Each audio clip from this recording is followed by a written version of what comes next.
Hello, I'm Robert Levering, co-founder of Great Place to Work Institute. In this short video, we're going to identify the key factors that make a workplace great for employees, as well as the reasons why managers find it so advantageous to work in these companies. My own personal journey into the realm of great workplaces started in the early 1980s when an editor from a New York publishing house asked whether I'd be interested in writing a book entitled The 100 Best Companies to Work For in America. At that time, I'd been a labor reporter for a number of years and had written many articles about bad workplaces, stories about strikes, union organizing drives, and lawsuits filed by employees against their bosses. So I doubted there was enough material for the book she had proposed, and I suggested writing a book entitled The 100 Worst Companies to Work For in America.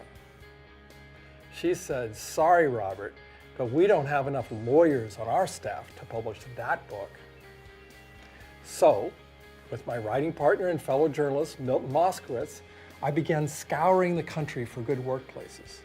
Over the next 2 years, we visited nearly 150 companies in 30 different states and conducted interviews with some 3,000 employees. What we discovered completely surprised us. Now, many of the companies had remarkable perks or benefits, like the ones that offered free lunches in their cafeteria with calories printed on the menu instead of prices, or employee-owned retail stores where clerks were retiring as millionaires, or places with amazing on-site recreation facilities such as swimming pools and fishing ponds, or even firms with on-site daycare centers, a real rarity 30 years ago. Now, though these perks were fun to write about and probably helped to make the book into a bestseller, what really impressed me was the spirit within these companies. You could feel that spirit when you first walked in the door, often just by how the receptionist greeted you, or how the employees interacted with each other in the hallways in such an open and friendly way. I began to ask, what did these companies have in common? I spent the next 2 years revisiting 20 of the very best workplaces and published a book called A Great Place to Work. What did I find out? I learned that what was truly distinctive about the very best workplaces was the way in which employees and the management got along with each other.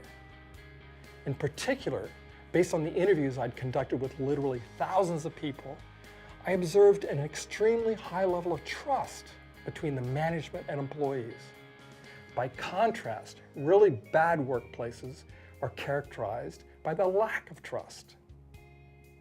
In the book, I summed up what I had found by defining a great place to work as one where employees trust the people they work for, have pride in what they do, and enjoy the people they work with.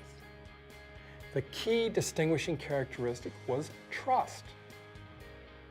Since that time, I've continued on my journey into the realm of great workplaces and, with Amy Lyman, co-founded the Great Place to Work Institute, which now operates all over the world and does lists of best workplaces in more than 40 countries.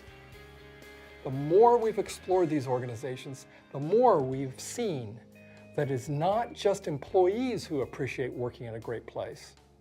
Managers also report several distinct advantages.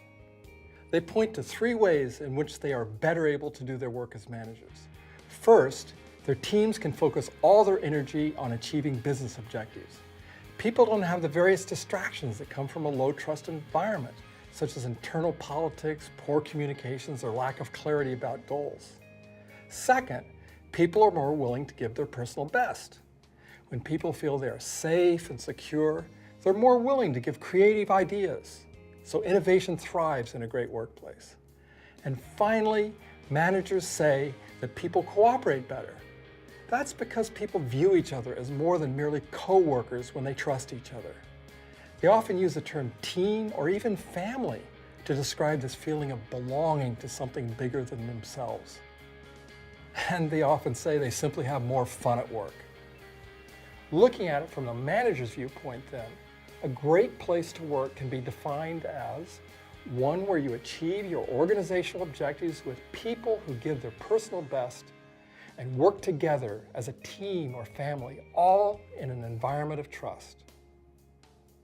I hope that having a better understanding of what a great place to work looks like will help you as you embark on your journey to create yours.